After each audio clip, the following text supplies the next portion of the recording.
Vamos falar sobre tosse alérgica. É muito provável que você já tenha sofrido com isso, ou seus filhos, ou até mesmo alguma pessoa da sua família. O cough que vem com a mudança de temperatura, com a chegada das chuvas e do inverno, é muito comum, principalmente em países que têm uma variação de temperatura muito grande, como é o caso do Brasil. Mas antes eu queria te pedir um favor, se inscreve no canal, aqui embaixo tem um link para você fazer isso, assim você vai ser notificado dos próximos vídeos que eu postar. Também me acompanhe nas redes sociais, eu estou no Facebook e no Instagram, e aqui embaixo tem o link para você fazer isso. Seja bem-vindo a este vídeo, eu me chamo José Neto, eu sou médico otorrinolaringologista, especialista nas doenças do nariz, ouvido e garganta. Tosse alérgica é muito comum. E que para você entender como funciona isso, eu vou te falar primeiro por que acontece a tosse. Tosse é um mecanismo de defesa do organismo. As vias respiratórias, sejam elas as superiores ou as inferiores, as do pulmão, elas foram feitas apenas para a passagem de ar, para ventilar, levar oxigênio às células do nosso corpo. E se entrar alguma secreção ou criar alguma secreção nesses condutos respiratórios, o organismo então se vale da tosse com um mecanismo de expulsar essa secreção das vias respiratórias e assim manter a passagem do ar livre. A tosse alérgica, ela acontece pela liberação de substâncias relacionadas a um processo alérgico, como rinite alérgica e asma. Essas substâncias são várias. Quando nós entramos em contato com os alérgenos, que são substâncias que induzem essas reações alérgicas, como é o caso de pelo de cachorro, pelo de gato, o pólen das plantas, os fungos tão comuns em épocas úmidas e quentes, também os ácaros presentes nas roupas mais antigas, no colchão, no ar-condicionado, no ventilador, essas substâncias em contato com o nariz ou com o pulmão acabam deflagrando o processo alérgico, que como sinal tem a criação de secreção nas vias respiratórias. E aí vem a necessidade de tossir para limpar as vias aéreas. Quando saber então que é uma tosse alérgica?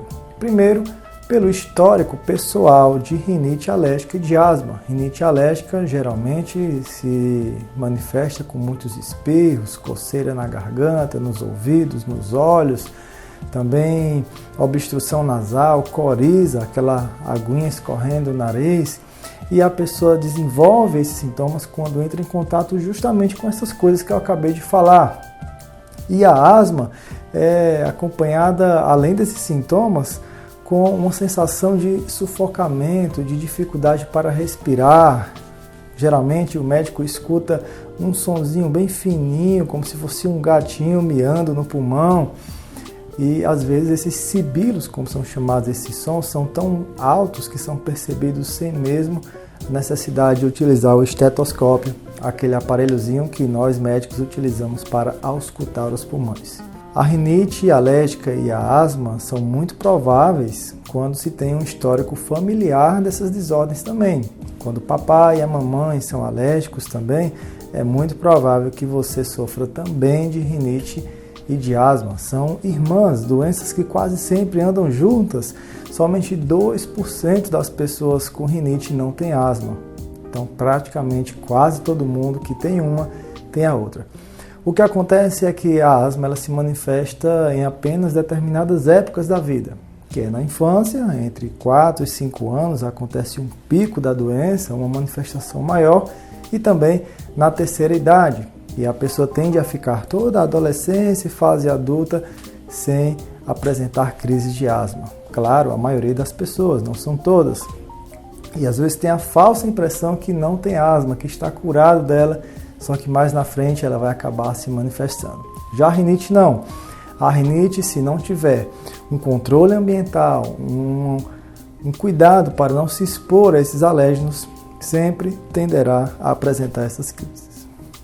A tosse alérgica costuma ser uma tosse seca, sem muitas secreções, desencadeada quando o nariz começa a acumular secreção e desce pela parte de trás da garganta, e a tosse vem então para impedir que a secreção entre nas vias aéreas aqui superiores, logo aqui em cima na traqueia, nesse tubinho inicial que leva o ar até os pulmões. O médico então vai identificar o que deflagrou essa tosse, o que foi que ocasionou essas crises, vai observar o histórico familiar, o histórico pessoal da pessoa e vai fazer um tratamento à base de antialérgicos, corticoides e outros medicamentos que inibem o reflexo alérgico e outras medicações que inibem a criação de substâncias relacionadas ao processo alérgico, como as prostaglandinas, leucotrienos e histamina e outras muito mais que você não tem necessidade de aprender nesse momento. O que eu quero te falar nesse vídeo é o seguinte: para melhorar da tosse alérgica não é só questão de ser medicado, é preciso um controle ambiental rigoroso, evitar tapetes e cortinas dentro de casa, se for necessário que sejam cortinas sem tecidos grossos e sim cortinas à base de plástico e resinas. É preciso colocar o colchão no sol, o travesseiro no sol, comprar capas anti-ácaros para os colchões e para os travesseiros, manter a casa sempre arejada, deixar o sol entrar dentro de casa e fazer a devida higienização do ar-condicionado e do ventilador. Não somente lavando, mas colocando o filtro do ar-condicionado no sol, se possível for. Também é importante evitar o contato dos animais domésticos com o ambiente intradomiciliar. Se for extremamente necessário fazer isso, reserve uma partezinha no seu apartamento para o seu cachorrinho e seu gatinho ficar. E não ficar passeando por os vários cômodos da sua casa e deixando seus pelinhos. Existe tratamento definitivo também para essas condições, a chamada imunoterapia, à base de vacinas. Nem todas as pessoas são candidatas, porém, aqueles que são candidatos definidos pelo um otorrino, pneumologista ou alergologista poderão inclusive alcançar a cura da tosse alérgica. Gostou desse vídeo? Deixe seu comentário aqui embaixo, deixe sua sugestão, me fala se você gostou ou não, deixe sua pergunta também. Eu prometo que assim que possível vou responder a você. Muito obrigado por sua atenção. Não se esquece de se inscrever aqui no canal. É bem rapidinho, apenas 2 segundos você vai fazer isso. Te encontro então num próximo vídeo, te falar mais questões que poderão te ajudar a ter uma vida melhor, com mais qualidade. Muito obrigado por sua atenção, até o próximo vídeo. Tchau, tchau!